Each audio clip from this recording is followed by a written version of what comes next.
Hey Rick, Hey Megan, how you doing? I'm doing well, thank you. I'm doing well. I just Good.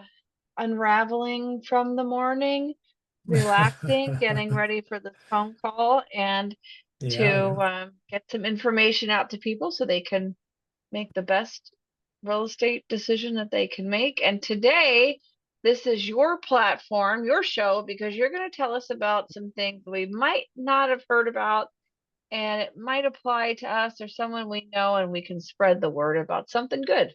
Yeah, yeah, for sure. Yeah, thank you. So, we always talk about the really standard FHA, VA, conventional 30-year fixed, W-2s, pay stubs, tax returns, and that's everyday stuff. We do with it all the time. However, there's a niche out there that people are not aware of. And before I get too deep into our conversation, I have to give you a couple quick disclosures to be compliant. The company, as you know, I work for is rate.com. So that's the company. For disclosure purposes, my company NMLS number is 2611 and my personal license number is 745219. So got that out of the way. We're compliant now. And by the Compliant. way, what Yeah, we talk about is not a commitment to lend. There's no commitment here to lend. We're just going to share information so that people are well informed. Okay. perfect. So with that said, let's talk about a couple of things. There's a few things we do at Rate that are really unique, and it's unique because we are, if you don't know what our company is, we're a very large nationwide company, funded $25.5 billion in mortgages last year. Probably one of the top companies in the country. And so because of that clout and that volume that we do, we get access to the best investors, the best pricing, a lot of things we can do that a lot of companies cannot do. And so we have the resources, the expertise, and the platform to deliver those things. And so we have a group of products called Rate Portfolio. And so, well, what does that mean? Well, we talk a lot about, being Fannie Mae, Freddie Mac compliant, the agencies and so on. When you go into a portfolio of products, you're now operating outside of that world of Freddie Mac and Fannie Mae. And so when you have portfolio programs, that means that Freddie and Fannie, they're not warrantable, which means they are not eligible to purchase by Freddie and Fannie. That's okay. But the reality is, there's a big market out here, and we are one of the leaders in this space. I can't recall what our volume is so far this year, but it's into the billions, by the way, this year alone, of these portfolio products. And so, what are those? Well, oftentimes we get calls from buyers that go, "Hey, I'm self-employed, I make a lot of money, but I don't really show it on my tax returns." Or I've got a lot of money in the bank, but I can't prove where the money's coming from. Or I want to buy investment property, but my tax returns don't show enough income. Can I buy it without using income? And so that's a big niche. And there's another niche where if you look at the jumbo categories, and when I say jumbo, we are in Orange County, we're considered a high cost area. So it means our maximum conforming loan amount is like 1,209,000 and some change. That's a pretty high loan amount. But look, let's face it, in a lot of areas of Orange County, we're dealing in houses that are 1,500,000, 1,400,000, million, somewhere in that range. And so they're just outside of that category. If you look at a standard jumbo type of a product, they all require a 20% down. And so if you don't have 20% down, it's really, really hard to get financing. So we'll talk about that too. So let's talk about primarily right now the self-employed types of buyers. And these are really designed for buyers who just can't show the income on tax returns. There's a couple Hmm. of ways we can address that. One is called a P&L statement loan. A P&L is a profit and loss statement. So what we do with their accountant is have the accountant send us a current profit and loss statement for the year, which shows that income. And so instead of using the tax returns, which are older now, right? Sometimes they're a year or two old. We're now going to use the most recent profit and loss statement that shows what their income really is right now today. Hmm. So oftentimes I talk to a self-employed buyer and I'll say, well, how's the income? Oh, income's, 300,000 a year. Great. So what did you show last year in your tax returns? Oh, yeah, yeah, that was different. That was in 2023. I only showed 150,000. Oh, okay. Well, now we're not going to buy a 1,500,000 house on a 115 income. We know that. But they've had good income for the past year. So we'll take their profit and loss statement and use that as the income, not the tax Hmm. returns. Wow. Okay. And it's a similar process with the bank statement loan. Similar scenario, buyer hasn't got the income on tax returns. They can't show it anywhere, but they got the bank deposits. to show it because they have a lot of write-offs, right? We know they have a lot of write-offs, but they have those deposits. So now we'll take the last 12 months of bank statements and use the deposits as income for that business. Pretty cool, right? So Mhm. again, another scenario where a self-employed buyer really has the income, but because of the tax structure, they can't show it on the tax returns. Mhm. We have a solution for that. And by the way, the pricing on those loans is still really, really competitive. People think that when you get into a quote unquote portfolio product, you're going to pay the super high 8.5% rate and 3 points. You're going to get just a bad, bad loan. Not the case at all.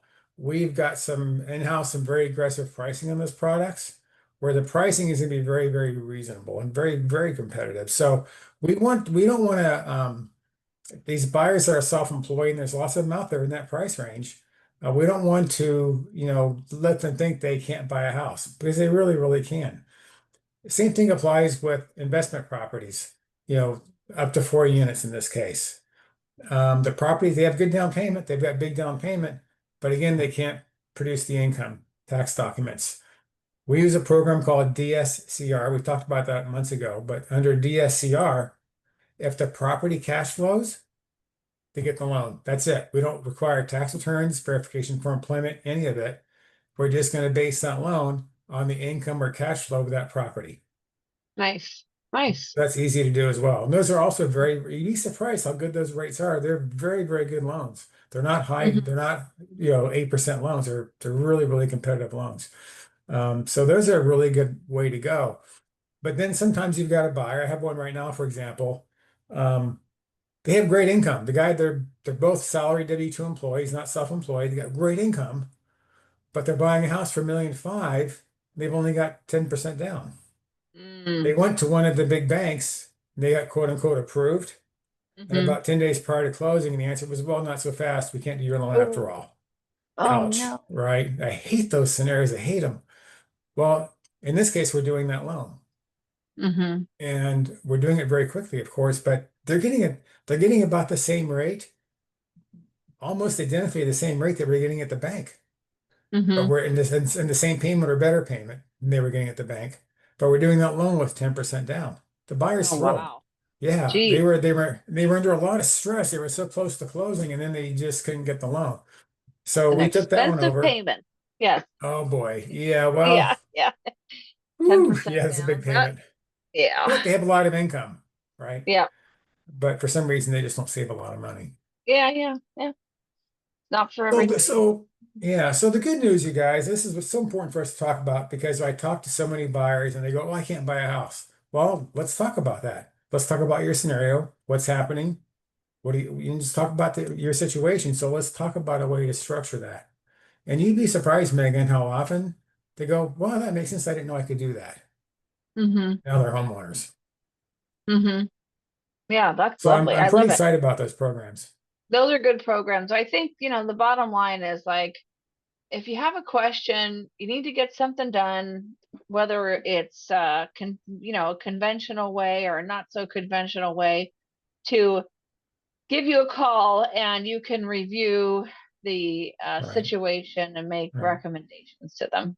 Yeah, that's a good point. Here's the thing I want people to know is that look, these big banks, the loan servicers, we all know who they are. The big companies you Yeah. hear about, they're servicing loans. They're big companies. They advertise a lot. They're big banks. They advertise a lot. I get it. But the challenge that what people don't know, and they do a great job overall, they do a good job. I'm not knocking that. But when you get into these types of scenarios, you don't have the skill sets internally or the resources necessarily to be able to do Mhm. that. Because frankly, when I structure these loans, they can be time consuming because it takes a certain amount of brain cells, if you will, to be Right. able to understand Right. and get your head around it. And when you're in a big company like that, a big bank or a processing center, one of the big loan servicers, they're just trained to take the application, put it in processing, and go to the next call. Well, Mhm. that works a lot of the times, but in these scenarios, they get a horrible result, as in the case we have right now.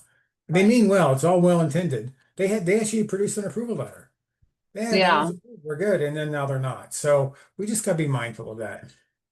Yeah, that's dangerous because they could have removed their contingencies based on their approval and then lost their It almost deposit. And did. on a million Yeah, five, that's a big chunk of money. yeah, for sure. Well, Rick, I That's appreciate kind of that. it. We're short but sweet today, but a lot of action packed in a short program. And I appreciate that. And we'll keep that in mind. And anybody that has any questions can reach out to you directly. Cool. I'm here. Thanks, Megan. Appreciate it. Thanks, Rick. All right. We'll see you next week. Next Tuesday, we'll do it again. We'll See do it you. again.